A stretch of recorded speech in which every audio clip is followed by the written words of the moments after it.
به عقیده بعضی طرفدارای حکومت رحمانوف باید ما امروز کلا از پیشروی جامعه و از روند اونی که امروز حکومت امامی رحمانوف به گفت اونها تلاش دارد و میسازد تاجیکستان رو صحبت کنیم و گویا که ما در تاجیکستان هیچ نزدیکی نداریم و هیچ خانواده و اولادی و یگان شناسی نداریم و هیچ واقعهایی که در تاجیکستان رخ میدهد ما درک نداریم و هر چیزی که اونا میبینن همون باشد.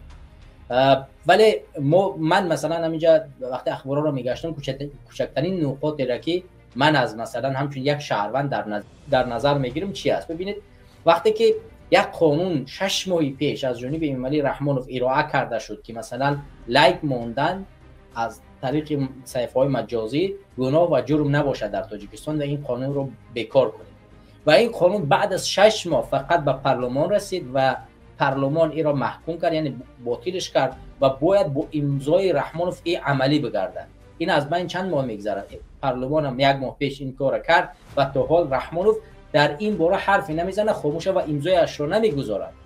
در صورتی که برای مثلا برق را برای غیر قانونی استفاده بردن برق یا که حساب کنه که برق مثلا یک کار غیر قانونی میکنه در تاجیکستان طبق قانون ها جرم اعلان کردن که هر کسی این کار میکند جریمه کرده میشد و دفعه دوم امکان داره که سوم زندان کرده شود و ایرا پارلمان در مدت 1 ماه دید حل کرد و قانون رو قبول کرد و امامی رحمانوف در مدت 3 تا 4 روز ایرا چیکار کرد؟ امضایش رو گذاشت. چگونه یک قانونی که به خاطر نفع خانواده امامی رحمانوف است او را در کوتاه‌ترین فرصت میبیند، چشمش میخرد و امضایش رو میگذارد، ولی یک قانونی که میتواند باطل کردنش، از بین بردنش، هزارها مادر را خوشحال کند که امروز فرزندش شاید به خاطر یک لایک گذاشتن نتواند تاجیکستان برود یا به خاطر یک لایک در داخل زندان امروز عذاب اذیت میکشد، چند سال پشت پنجره رفته است، چرا اینها را در نظر نمیگیرد؟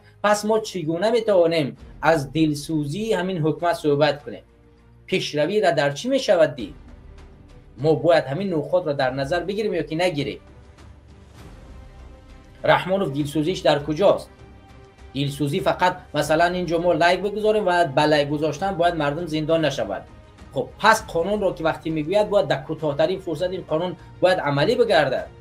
6 ماه 7 ماه میگذرد از پیشنهاد یک قانون و بعد از 6-7 ماه اون قانون رو نمیبینند، ولی یک قانون دیگری که برای نفع خانواده رحمانوف این کار را اجرا میکند هیچ سخنی نمیزند. شما قانون‌های پیشرفت ساختمان‌های بلند رو نمیبینید. آخه این ساختمان‌های بلندی که زیاد این مردم تاجیکستان کسانی که حلال خور هستند پولی ندارن از این ساختمان‌ها بخرن چیکارشون میکنید؟ و یک ساختمان را که به 10 کس فروختید که داماد شما بکسبروف این کارو کرده است، کی اینها را به جوابگری میکشد که با 10 نفر یک خانه را در تاجیکستان فروختید؟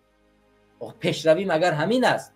امروز در جهان مردم با چنین کارها تامینند که در ساحه، یعنی تمام ساحه را اگر نظر کنیم، ماشین ها امروز در اوج است. در تمام ساحه امروز میبینیم که حتی ایران هم کشور ما از دوران عین این ماشین میبرد.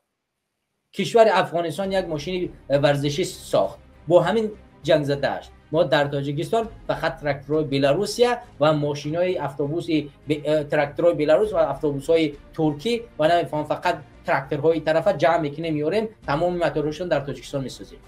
کادرها را هیچ وقت نمیگذاریم که کادرها خودشون بیان چیکار کنن در تاجیکستان یگان ساحه را کار کنن و بسازن و میآیند ما را از تعریف و توصیف و دموکراسی و نظام اسلامی از هر که اولا چیزی را که شما میگویید باید بیایید در اینجا عملی بکنید، در جامعه عملی بکنید تا اینه که مردم خودشون ببیند. اگر همین روز شما قانون منع حجاب از بین بردید، بدونید که همین ملت خودشون اقرار میشوند و قبول میکنند که بله در تاجیکستان حجاب ممنوع نیست و فرزند یک مسلمان میتواند به مسجد برود، میتواند به مدرسه برود، میتواند به دانشگاه و دانشکده برود و هیچ ممانعتی وجود ندارد که یک خانم بیاد لباس اسلامی یا که حجاب پوشد و دانشگاه برود.